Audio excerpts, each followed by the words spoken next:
I'd like to welcome you to this Brookings Book Club conversation with Ambassador James Dobbins, the author of his new book, Foreign Service, 5 Decades on the Frontlines of American Diplomacy.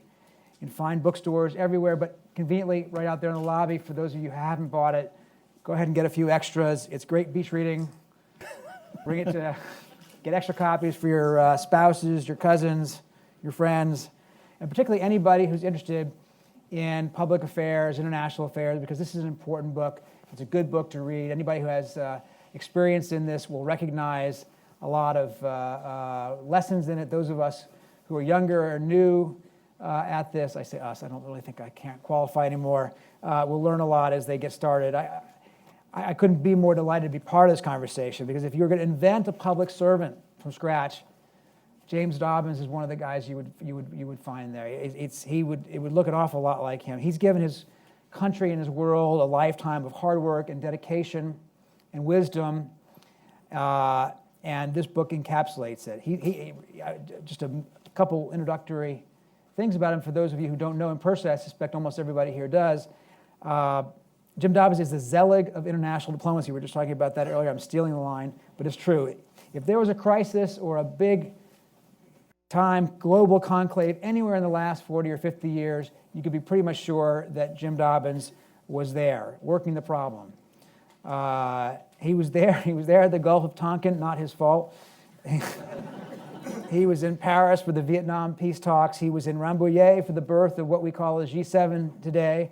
He was in Helsinki for the signing of the Human Rights Accords. He was in Berlin when Reagan called on Gorbachev to tear down the wall. He was in Brussels when the Treaty of Maastricht was concluded. He was in Bonn managing the installation of a new government under Hamid Karzai for Afghanistan. He worked on Bosnia, Somalia, Rwanda, Haiti, Kosovo, and finally, when he thought he was done with all of this, they brought him back again to be a special representative for Afghanistan and Pakistan, one of the hardest pieces of territory anywhere in the world.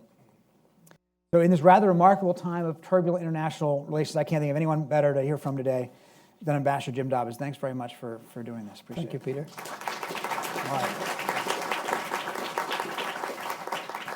All right.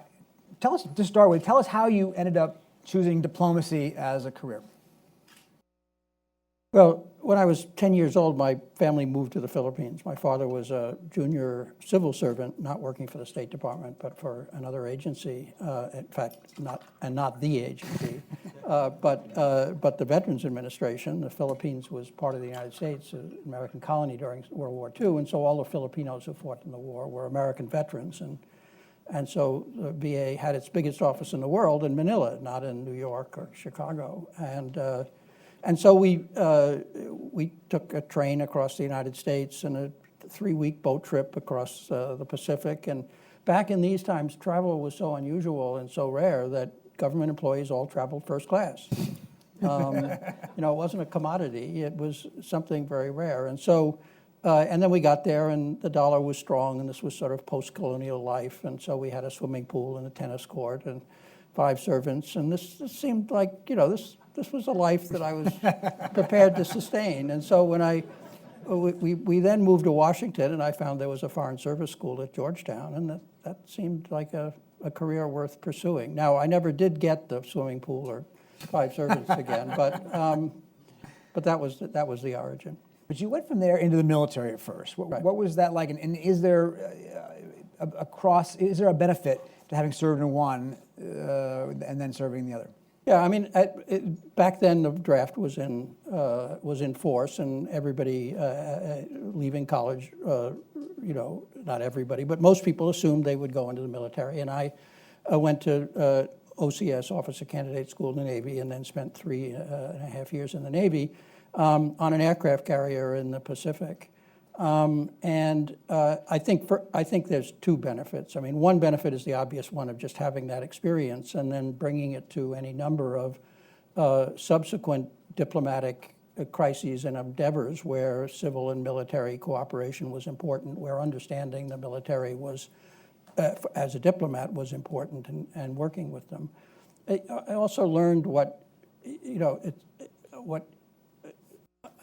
it's wrong to call it a habit of command, what I learned was that the people working for me, and I was a very junior officer, and I had maybe 50 to 100 people working for me, and every one of them knew more about their job than I did.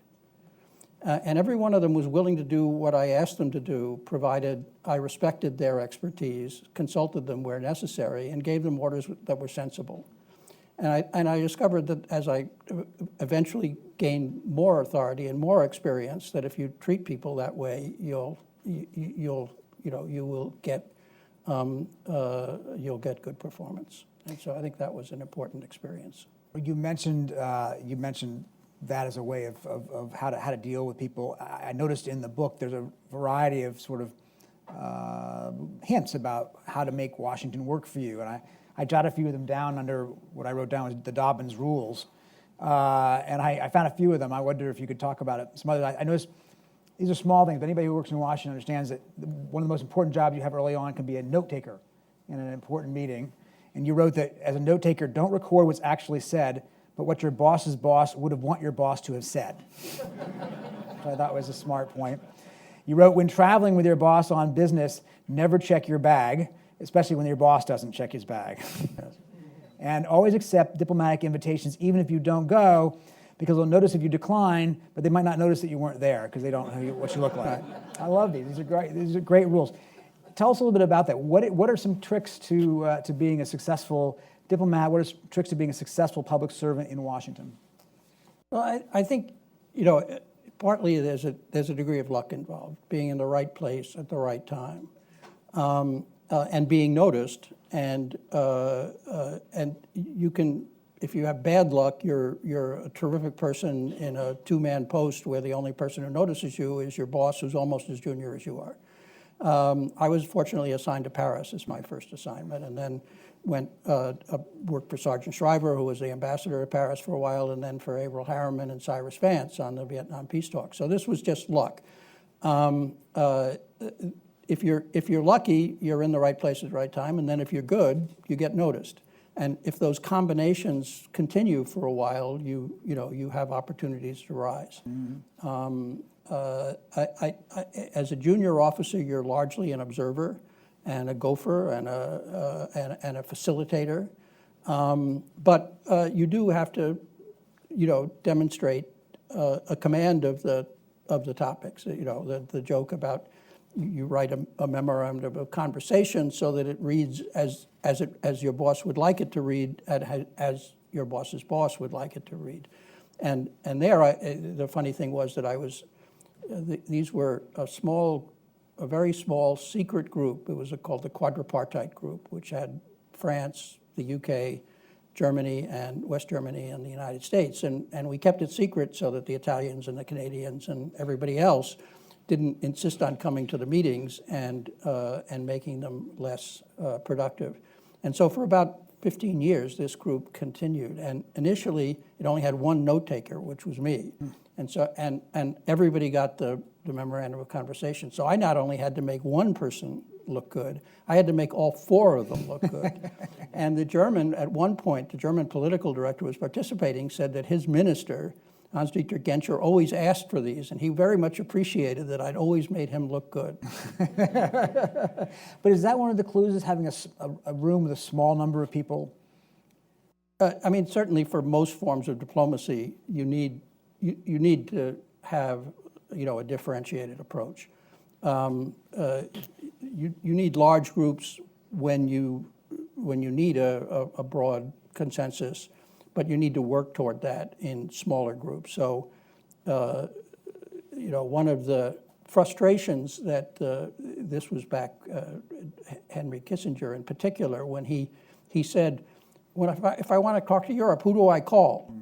And this became a brief controversy as the Europeans got huffy and said, and he said, this is going to be the year of Europe, and they got even huffier. What do you mean? Every year is the year of Europe. What do you mean this is going to be? Who are you? But one of the problems was that you had an alliance then, I can't remember, I think there were 16 countries, and you had the European Union, there were 8 countries, and they all had to be in the room, and it became very difficult. You could either talk to one at a time, which was useful to a limited degree, or you'd talk to all of them, and there wasn't any sort of intermediate point.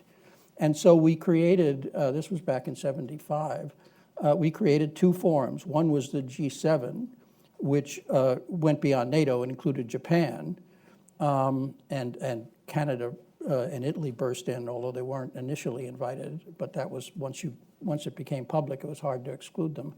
But that was a small group that focused largely on international economic issues, monetary policy, that sort of thing.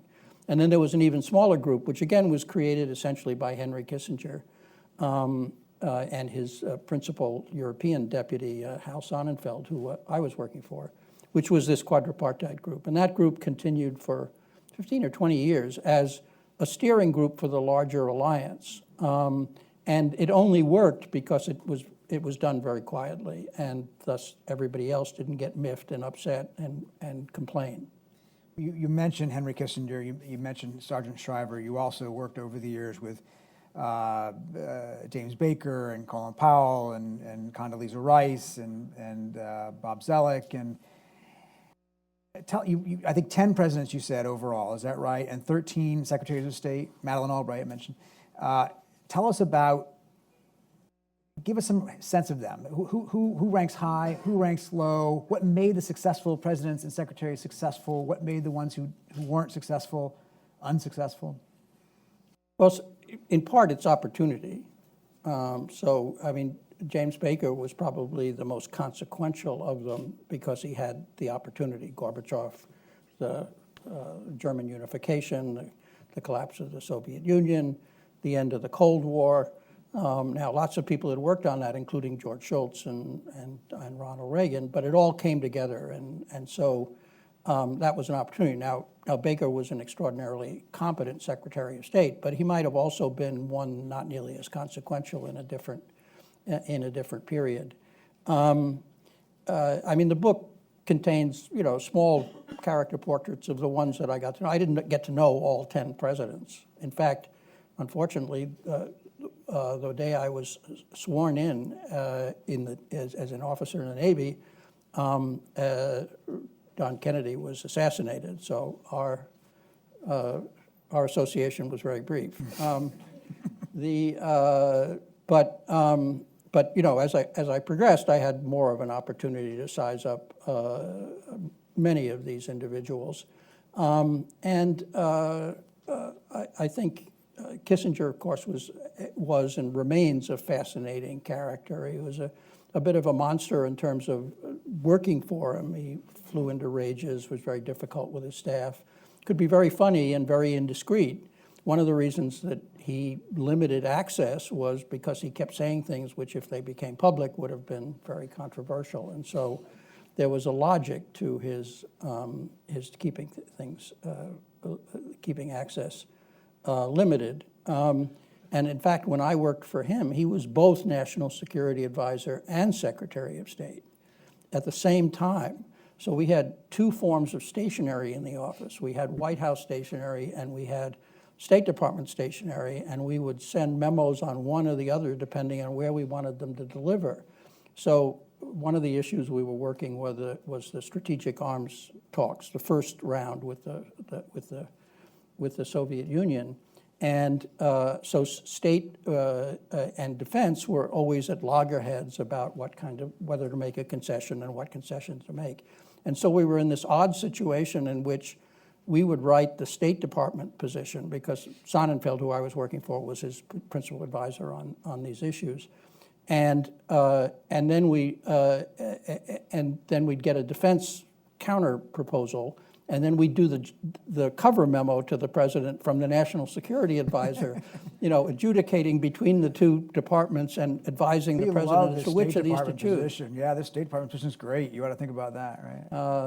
And so that was a fascinating period to watch the government. And tell us, story, you're walking down the street, and the theory is that Kissinger doesn't want Sonnenfeld to have his own person. Oh yeah, So Kissinger and Sonnenfeld were, everybody thought they were very close because they were both German Jews who had emigrated from Germany in the late 30s as teenagers and joined the U.S. Army and were part of Army intelligence and had been in Germany during the war and then in the occupation. And then both went into academia, got PhDs, and so they were, and had known each other throughout that period. But they were very different temperamentally, and Kissinger was a difficult boss, very demanding, and so Sonnenfeld told me that Kissinger didn't like his staff to travel with staff. He thought he was the only one who was important enough to have a staff, and his principal advisors should not have their own staffs. And so I was to stay out of the way and avoid the secretary. And so we were in Helsinki for the signing of the Helsinki Final Act in 1975. And I was walking from the hotel to the conference center where Brezhnev and Ford and everybody else were to bring some papers to Sonnenfeld. And I saw that Kissinger and Sonnenfeld were walking with several other people toward me. And Sonnenfeld went, like that. And so as I passed, I noticed that oddly I was carrying Sonnenfeld's briefcase, but he was carrying a briefcase too. And I said, what's that? And then I realized that my entire career flashed in front of me. If I was terribly successful, 20 years later, I could graduate from carrying Sonnenfeld's briefcase to carrying the secretary's briefcase. Which of those secretaries would you not want to play poker with?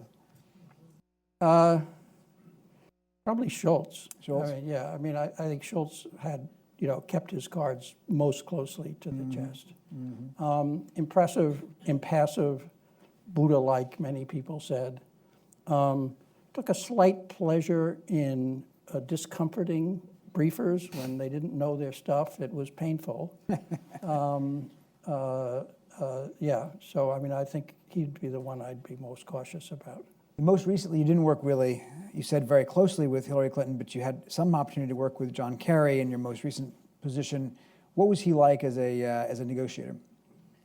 I had some contact, very limited contact with Hillary when I was in the White House. I spent 4 years doing Latin America for President Clinton, and had traveled with her and briefed her on occasion, but nothing very substantial.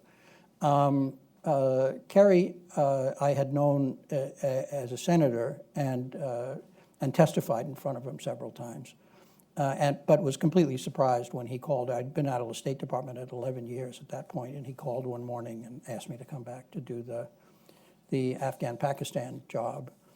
He was a whirlwind. I mean, I think he decided that that the president was going to run foreign policy in Washington, and that therefore his best option was to be away as much as possible, and be the principal American negotiator, the principal face of foreign policy, recognizing that the president and his staff were going to work the interagency process, and that he didn't have a lot to contribute there. He went to the meetings when he was here, and he even went to them by a video conference when he was abroad.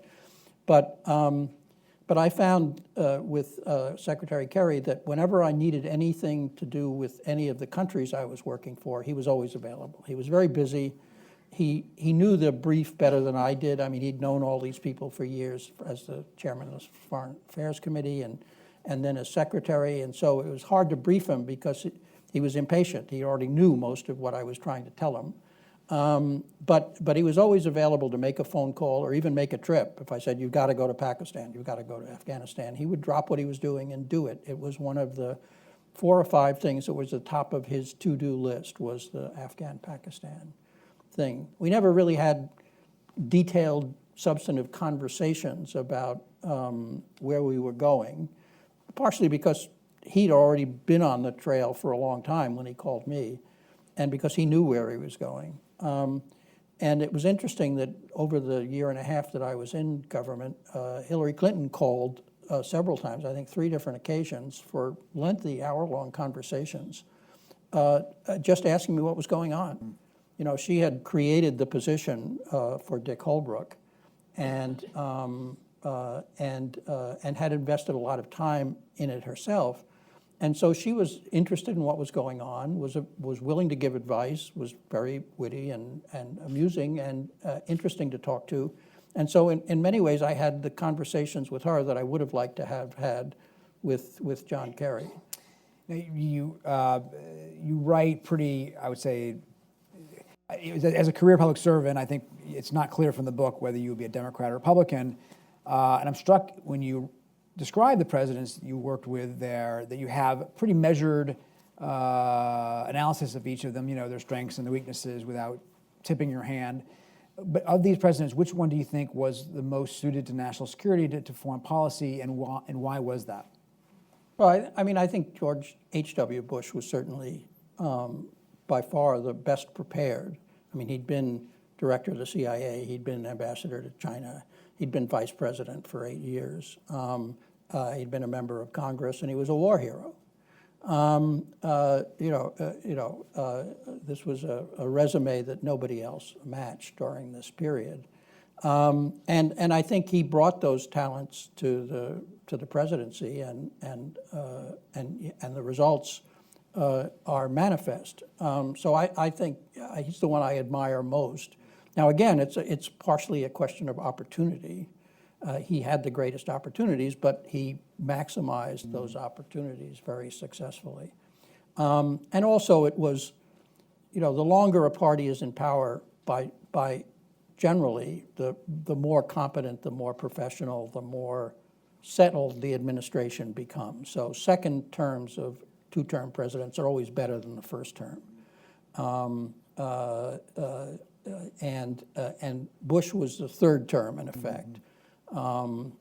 Truman, for instance, was the fourth term and fifth term of a Democratic presidency, and so there's more continuity, and certainly for the bureaucracy, particularly the senior bureaucracy, it's a much more comfortable situation than when you change parties, and anybody who was highly regarded in the last administration is regarded with suspicion by the new administration.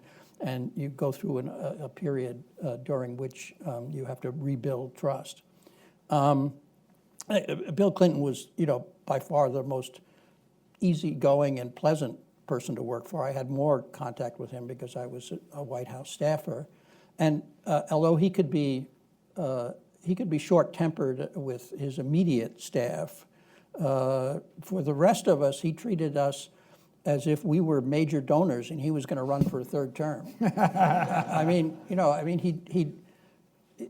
This compliment began to wear off for a while, but he'd always compliment me on my tie. Hi, Jim, what a great tie you've got today.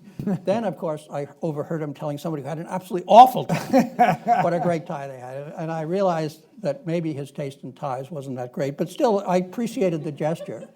And that was kind of typical. His handlers got very frustrated because if you were on a trip with him, which I was pretty frequently, you could easily, you'd be going from one meeting to another, and you'd ask him a question, and he'd start telling you about, and then he'd be 15 minutes late for the president of whatever, driving his staff, and so the staff would say, "Don't talk to him." And so he was and he was so talented. And he could take a speech and really make it sing. And he listened to advice and took advice. And there was a feeling of, that what you were doing was meaningful because the president was actually listening, responding. If you sent him a memo, you'd get a little something back. I agree, I don't agree, or a question, something like that. So there was a meaningful interaction that was very rewarding. And you said that Madeleine Albright was your favorite Secretary of State to work with. Why was that? Well, partially because she gave me the greatest opportunities. This was at the end of if I'm remembering my times correctly, the end of the 90s. So we had Bosnia, Kosovo, the Balkans. She had thrown herself into the Balkans really for the whole 8 years. I was just doing it for the last 2 years of the Clinton administration. And there are some secretaries of state who want to leave behind a better State Department. I think Colin Powell was that kind of institutionally oriented Secretary of State. She wanted to leave behind a better world. and and the State Department would pretty much take care of itself. I don't want to overstate that, but she herself told me at one point that she felt she hadn't connected with the Foreign Service as much as she could, and with the career service. But she wanted to leave a better world, and the Balkans was the area that she focused on. And I admired the tenacity with which she followed it, and I admired the way she was a woman in a man's world. She was the first woman Secretary of State. We've now had several. And instead of trying to act like a man, she acted, she used her femininity in an amusing and affectionate way to work with all of her colleagues, not just in the U.S. government, but all abroad, were men. And she pretty effectively turned them into suitors. Mm-hmm. Which one was her most successful suitor? I think I was working on European issues, and so the group that we worked with most were what was called the Quint, which was one bigger than the Quad. So it included Italy, because Italy was close to the Balkans and important for Balkans. So she was, during the Kosovo Air War, for instance, she was on the phone to these 5 guys, or 4 guys, every day. Mm-hmm. And formed a pretty close bond among all of them. And then I was on the phone with their deputies. So before her phone call, I would have a phone call, and we'd decide what the agenda was. And then after her phone call, we'd have another phone call or send back faxes. This was pre-email days. To sort of say what was decided and what we were going to do until the next phone call the next day. And so she formed a pretty tight bond with that group, including the Russian, who wasn't part of the group, but was also someone she was talking to frequently. And for years afterwards, she met with them once or twice a year, that same group, even after all of them had left office. And she also spoke very good Russian and very good French. The French I could handle, and so if I was the only person in the meeting besides her, and she was speaking French, I knew what was happening. But when she went into Russian, I was lost. Well, what do you think? The Clinton era, the 90s, of course, we saw these interventions in, we saw the end of the intervention in Somalia, and we saw the intervention in Haiti, Bosnia, Kosovo. You had your hand in all of those. What made Bosnia and Kosovo successful, and how do you compare those to what happened in Afghanistan and Iraq in later years?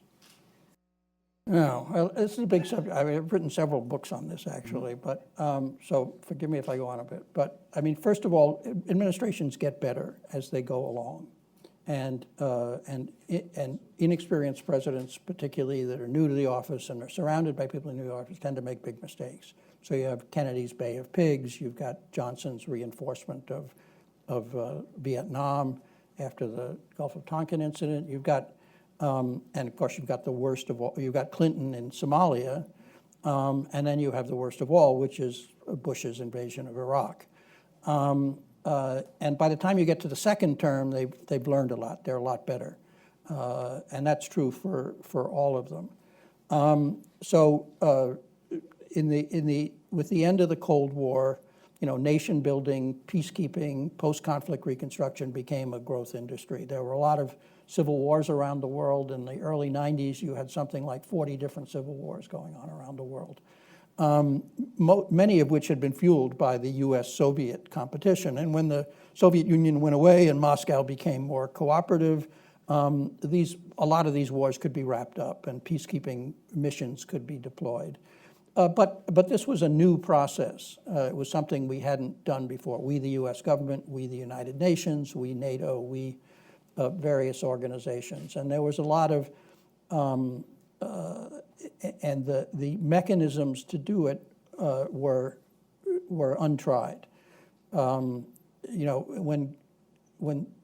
in normal peacetime, the State Department, the Defense Department, USAID, the Treasury, they all know what they're doing. They all have defined lanes and only limited overlap in their responsibilities.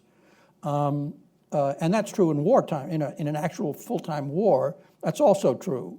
Everybody knows what their lane is. But in these kind of neither peace nor war situations where you're trying to wrap up a conflict, where you have a military force and a civilian role, nobody really knows what their roles are because it's not part of their defined day-to-day missions. They're all improvising. And as a rule, they're all trying to get somebody else to do the unpleasant things. And so there's a lot of who pays for what, who does this is a dirty job, I don't want to do it. And those things have to be worked out, and they have to be worked out over time. And only the president and the White House can integrate that. And that's not something that you can just snap your fingers and know how to do. And so by the time you got to Bosnia, we had two experiences. Somalia was a complete catastrophe, no redeeming elements.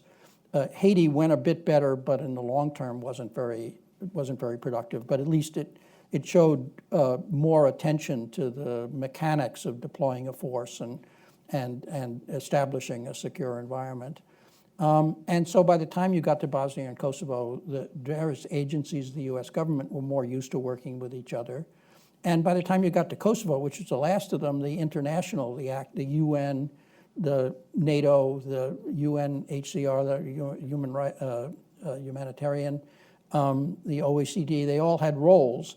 And they'd done it in Bosnia, and so transferring it to Kosovo wasn't that hard. It needed only small adjustments. And so it got better. Then Bush came in. This is a long answer to your question, I know. So Bush came in.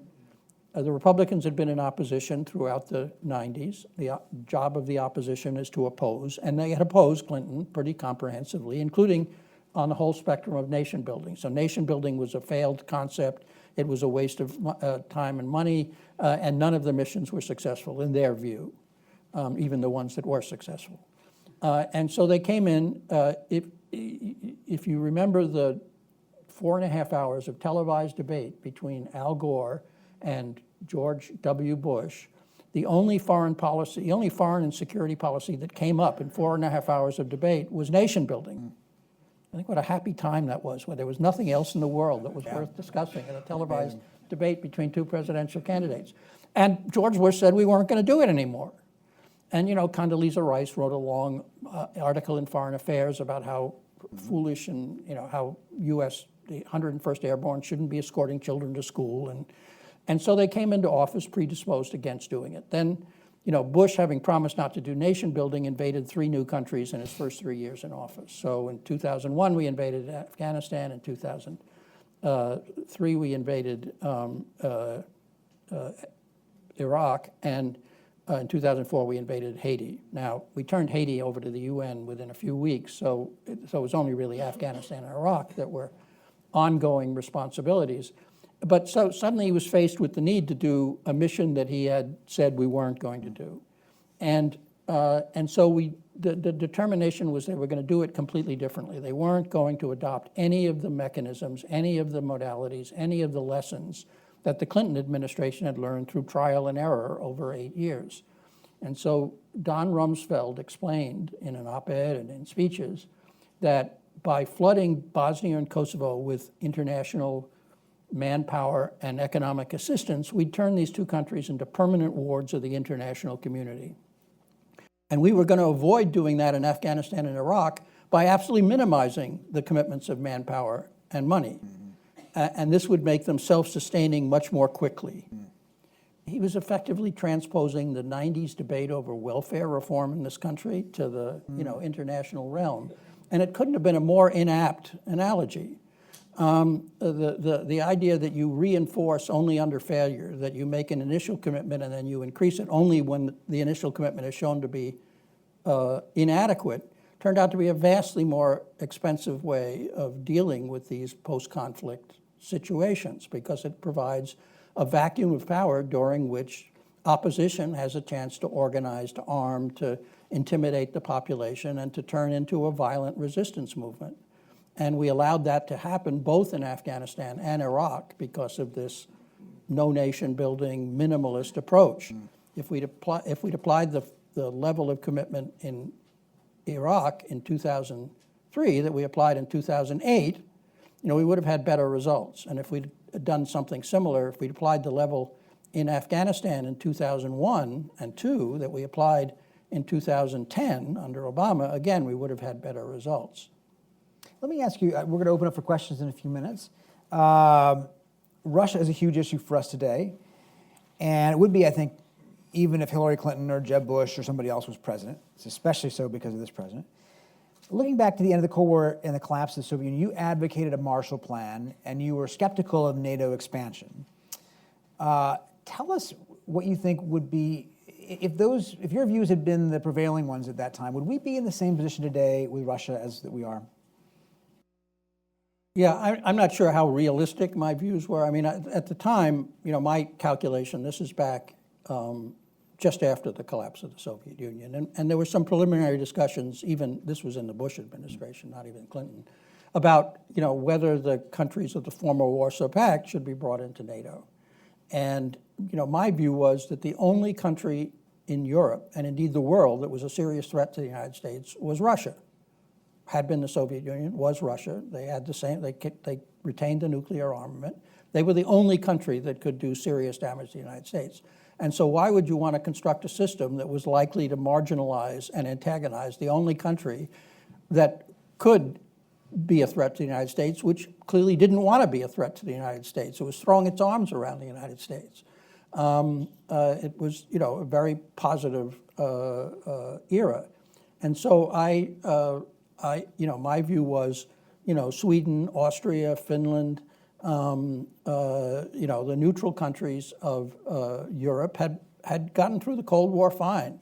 They had the European Free Trade Area, which had a free trade agreement with the European Union. They were the most prosperous and most peaceful countries in Europe. And so why couldn't the countries of the Warsaw Pact join EFTA instead of joining the EU and NATO and enjoy positive relations both with Russia and with the United States?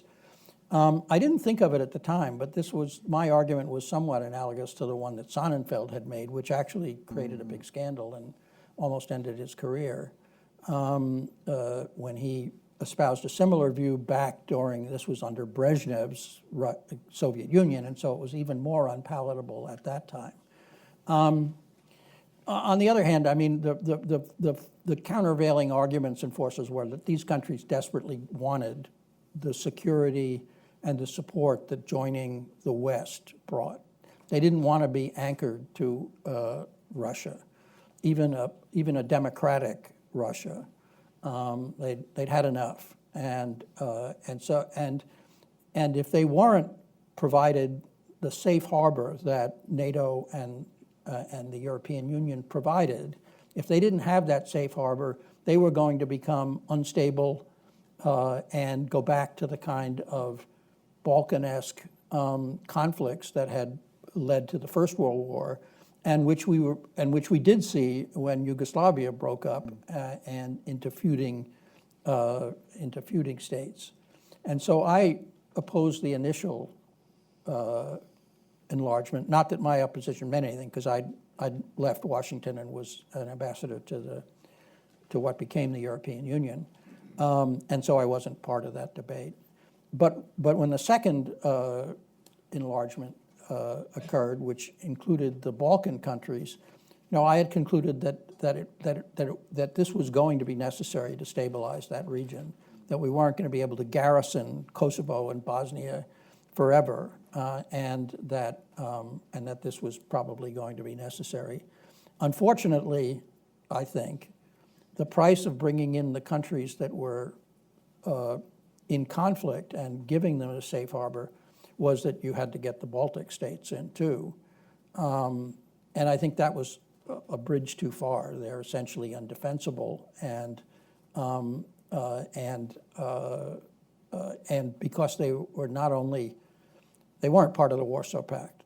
They were part of the Soviet Union, and before they were part of the Soviet Union, they were part of the Russian Empire since 1600. So there was a different character to them. I'm not suggesting we should have sold them down the river. I think they could have continued to persist like Finland does today. Finland at one point was part of the Russian Empire too, as an independent and democratic state, but one that's not allied with the West and and providing a base for Western troops. If, moving to the current day, if President Trump read this book, what would you hope he would get out of it? Tell us a little bit about how you see President Trump's foreign policy in the continuum of the 10 presidents you saw or served at some point or another in your career. Does he fit into that continuum? What should he learn? How do you feel about his foreign policy? Well, if he read the book, maybe he'd relent on cutting the State Department's budget by 30%. I think he's so completely off the charts in terms of what had become acceptable and normal behavior from succession of American presidents, certainly during my 50 years, that it's hard to make a comparison. This is really quite extraordinary, and we're in this situation now where we sort of have two centers of foreign policy. You've got President Trump, and then you've got everybody else. They talk about this polarization in Washington. There's not much polarization on foreign policy in Washington. Mm-hmm. If you look at at relations with Russia, the Islamic State, we don't like nation building, how to deal with China, even trade issues.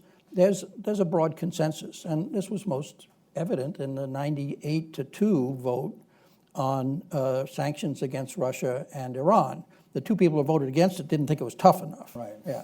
So there's a broad consensus in the Congress and in Trump's cabinet level appointments, the Secretary of Defense, Secretary of State, National Security Advisor, and to some degree among his principal economic advisors too, that are all, they're drawn from New York money, financial circles, or in the case of the National Security Advisor from the career military, they've gone through successive administrations and grown up with most of the same experiences I have, and so I don't think their policies would be much different if Clinton was president.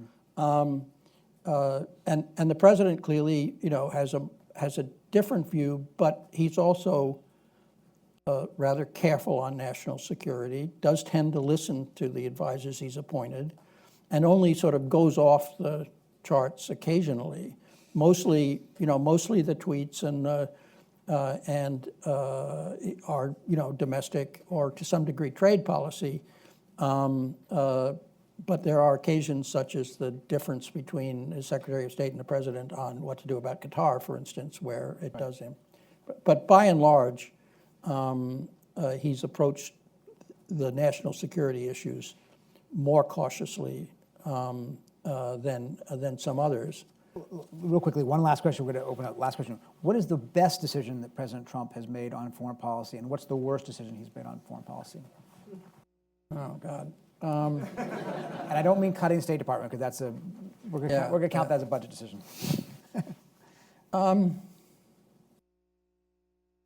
Well, I think the worst decision, but it's a decision that Hillary Clinton made too, was abandoning the Trans-Pacific Trade Agreement, which I think would have been good for the United States economically and would have solidified America's role in Asia. So I don't think that can be blamed exclusively on Trump. I would say that leaving the Paris Agreement was, which he's uniquely responsible for, was the worst decision. The best decision, I think I personally think that allowing Mattis to set troop levels in Afghanistan was a little odd, but I think probably was a good decision. I don't think Mattis is going to flood the country with U.S. troops. The military are always the most risk adverse in any interagency meeting that I've ever been in. And so if you leave these things to the military, they're going to reduce the risk, not increase it, almost across the board.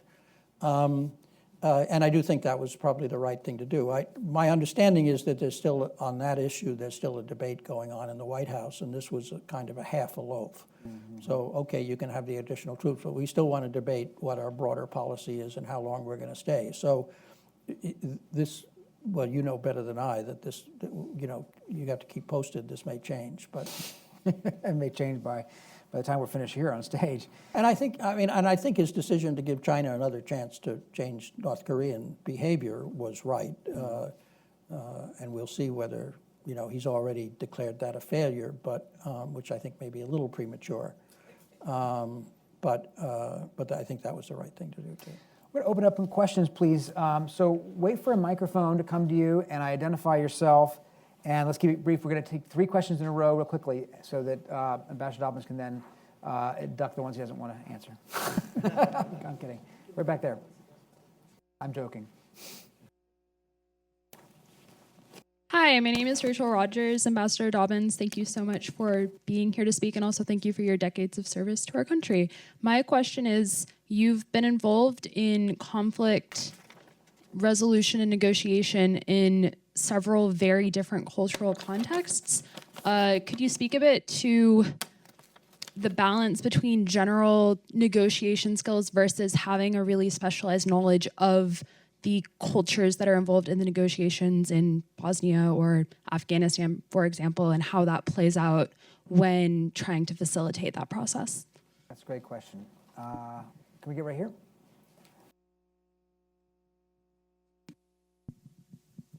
Thank you for a very interesting presentation. I'm Helen Sonnenschein. I want to follow up on the question you've raised, Peter, about the continuity, specifically the continuity of the State Department, the continuity of policy in foreign affairs, specifically from the perspective of the various countries that we deal with, whether it's the European Union countries or Asia and so forth.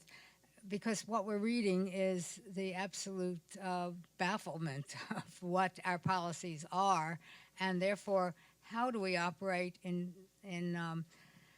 organizations like the G7 and G20 when we have policies that vary from one day to the next? Right. And one last one for this round. How about right here, sir? Herb Rose. I wonder if you would care to speculate on the difference in views between Bush 41 and 43 towards nation building. Do you think they ever discussed the issue between them? Okay, on cultures, I mean, in the early period when we were doing nation building in Somalia, Haiti, Bosnia, Kosovo, you know, I found that there was some depth of expertise in the State Department on most of these, and the U.S. government more generally, the intelligence community, on most of these countries, so that I could find people who told me why they were fighting each other, you know, what they were arguing about, and there was very little depth of expertise on how to stop it. Not so much how to negotiate an agreement, but how to then enforce that agreement. So how do you raise a police force? How do you demobilize an insurgent militia? How do you train a new army? How do you create a central bank? You know, the kinds of things that when you're dealing with states that have gone back almost to a state of nature in which all of the existing institutions have disintegrated, you know, what do you do then? And there was a lack of expertise on how you actually affected change in these societies.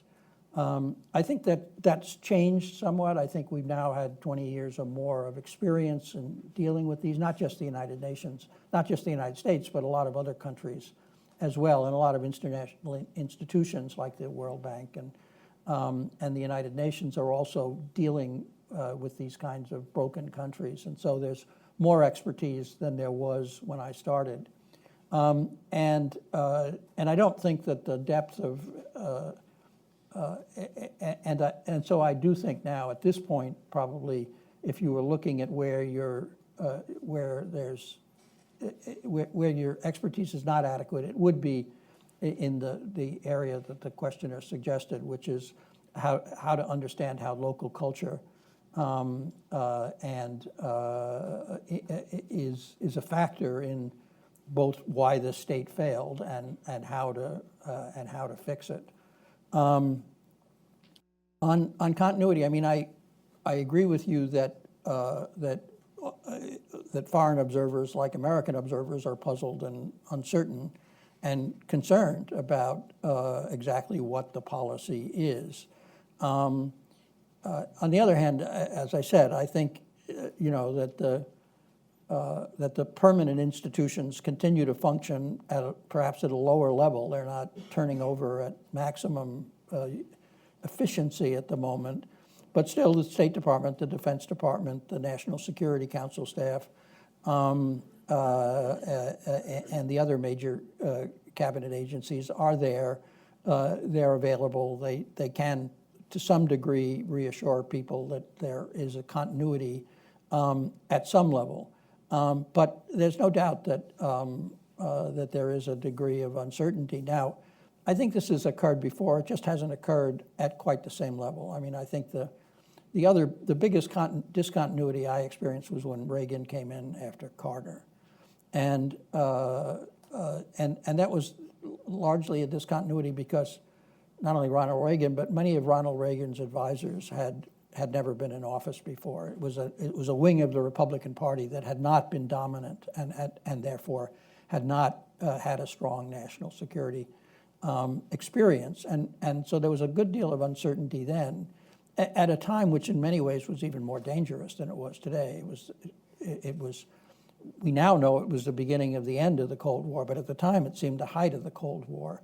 Nuclear deployments were increasing, and there was a great deal of uncertainty about whether Ronald Reagan was going to continue the policies, not just of Jimmy Carter, but of Nixon and Ford, and Kissinger, detente. He came in on basically an anti-detente, anti-Soviet platform, evil empire.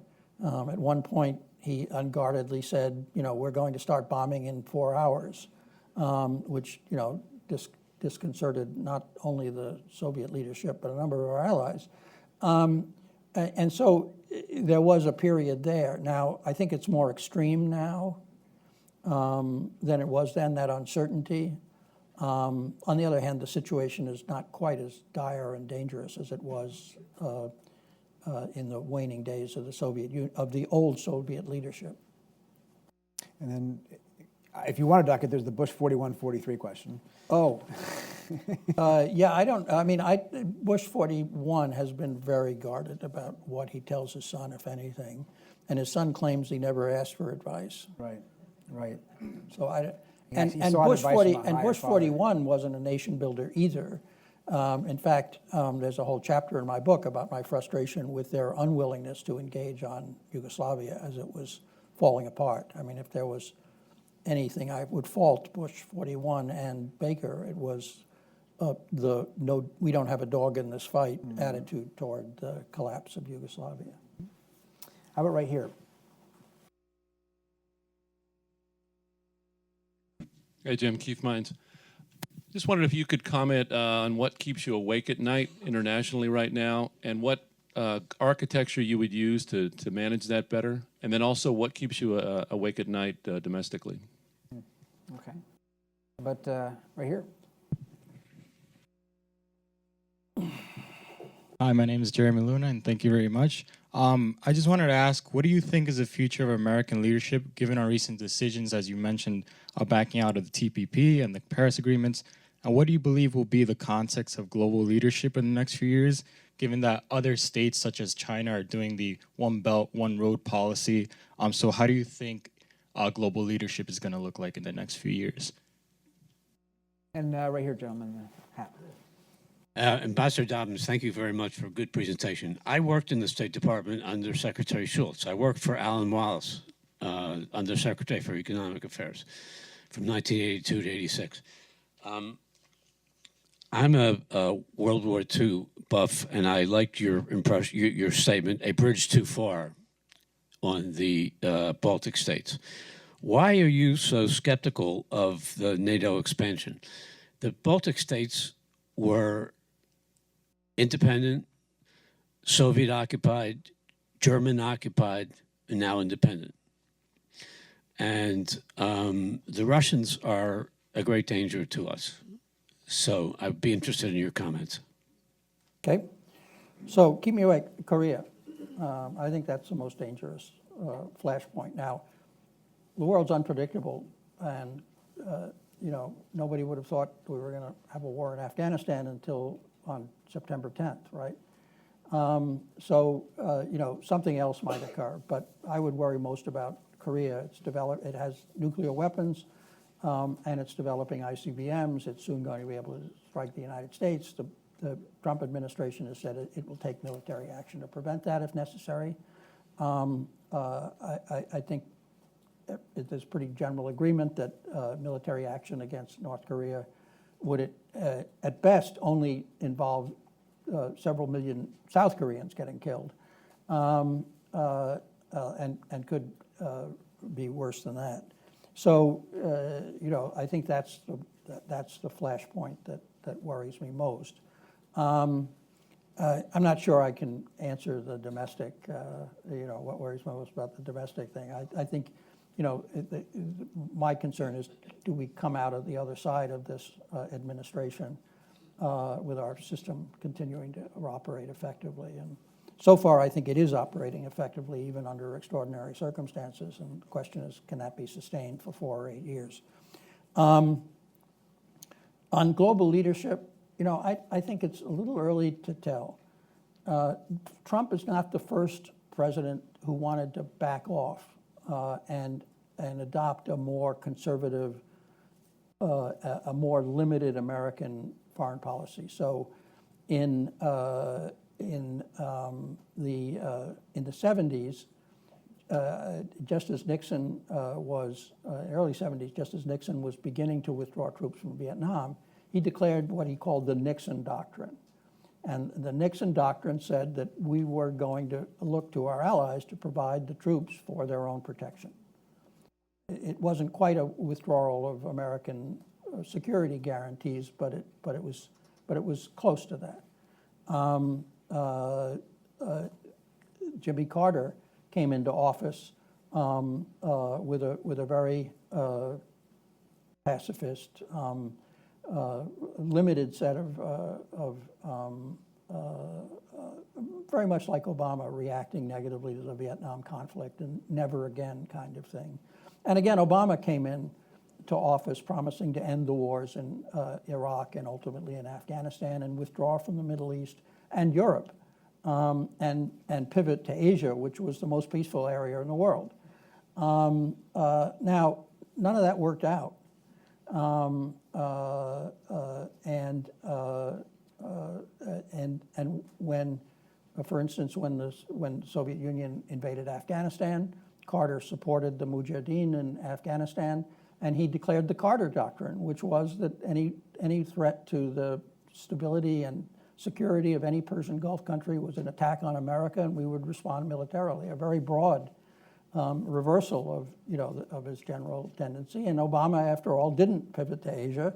He ended up reinforcing forces both in Europe and in the Middle East. And so, when the next crisis occurs, is the U.S. going to step back and leave it to somebody else or not? I'm skeptical that Americans, Obama learned that the Americans wanted a cheaper, less risky foreign policy, but they didn't like the reduced influence that resulted. So they wanted all the influence they always had. They just wanted to pay less for it. And so he was penalized and criticized when that influence was reduced. And I don't think that Americans are going to be long content to see, our country leading a coalition of of oil state monarchies and third world bad guys, while the rest of the democratic industrialized world marches to a different tune. And so I think it's early to sort of declare the United States has taken is moving back from global leadership. But certainly the rhetoric is consistent with that. But So on the Baltic states, first of all, the Baltic states were part of the Russian Empire. They were briefly independent after the First World War. Then they were became part of the Nazi Empire. And when the Nazi Empire was defeated, they then became part of the Soviet Union. The United States never recognized their incorporation in the Soviet Union and always insisted that it supported their independence, which ultimately they achieved. But the purpose of alliances the purpose for the United States having allies is to make the United States safer. And the Baltic states are not capable of contributing to the security of the United States. The United States is certainly capable of contributing to the security of the Baltic states, but we could do that for almost any state in the world. The question is, when you expand the alliance, are you expanding the alliance in a way that contributes to our security and to the security of other allies in the alliance? Given the geography of the Baltic states, the fact that they're effectively surrounded by Russia, because Russia also has the Kaliningrad enclave that's on the other side of the Balkan states, between the Baltic states and Poland, makes them effectively indefensible. That is, there's almost no amount of force that can actually prevent the Russians from taking them if the Russians were foolish enough to try. Now, the Russians aren't likely to be foolish enough to try because the reaction would be too costly from their standpoint, and they don't have any particular incentive to do so. But bringing them into the alliance and formally moving the alliance not only up to the borders of the former Soviet Union, but into the borders of the former Soviet Union in that way was provocative and was almost necessarily going to be provocative and costly as a result. So that's why I had doubts about it. But I counseled my European colleagues that if we wanted to bring in the Romania and Bulgaria and the Baltics and the Balkan states, this was a necessary companion piece, because the Baltic states had significant constituencies in the United States who would support it, and the Balkan states had none. And so the Balkan states were going to come in on the coattails of the Baltic states in terms of the American domestic politics. And so I didn't fight it. I acknowledged it and said it was a fait accompli. But I do think that it was unwise, and I think it's clear today that it was unwise. Well, that's great. We, in fact, the last answer, I think, touches on this broader question we have today, of course, on Russia and what we do about Russia. I'll take moderator's prerogative and flash in one last quick question as we wrap up here. President Trump will go to Germany next week. He'll go to Poland first, then Germany for the G20. Presumably, he'll see Vladimir Putin. He calls you tomorrow and says, "Jim, what do I say to Putin? What should President Trump do next week?" I think the only thing that President Trump can do that would give him more leeway domestically and ultimately more leeway to make good deals with Russia is to confront them on the election interference issue and make that the center point of his discussion. I think until he establishes his credibility on that issue, he's going to be completely impotent as regards Russia policy. And as indicated by the 98-2 vote, these are not just votes on sanctions. This is the first time almost ever that the sanctions have been passed in a way that the president can't waive them. Right. It's unprecedented in the degree to which it limits the president's capacity to use and manipulate sanctions in a way to achieve objectives, because the Congress doesn't think he'll use it in the objectives that the Congress wants him to use it in. So that would be my advice. I think there are deals to be done with Russia as regards Syria. I think it's important, and I think that we need to talk to Russia and incidentally Iran if we're going to sort Syria out without a new conflict there. And back to Keith's question, I think my second concern is where we're going in Syria. And I think there's even some possibility on Ukraine, although I think that's harder to see a deal there. But I think we're completely blocked from those kinds of constructive discussions under current circumstances. Well, thank you all for joining us tonight for this fascinating conversation. There's going to be a reception out in the hallway, and Ambassador Dobbins will be signing books for anybody who hasn't had a chance already to grab his autograph. And thank you very much for a great discussion. Really appreciate it. Thank you.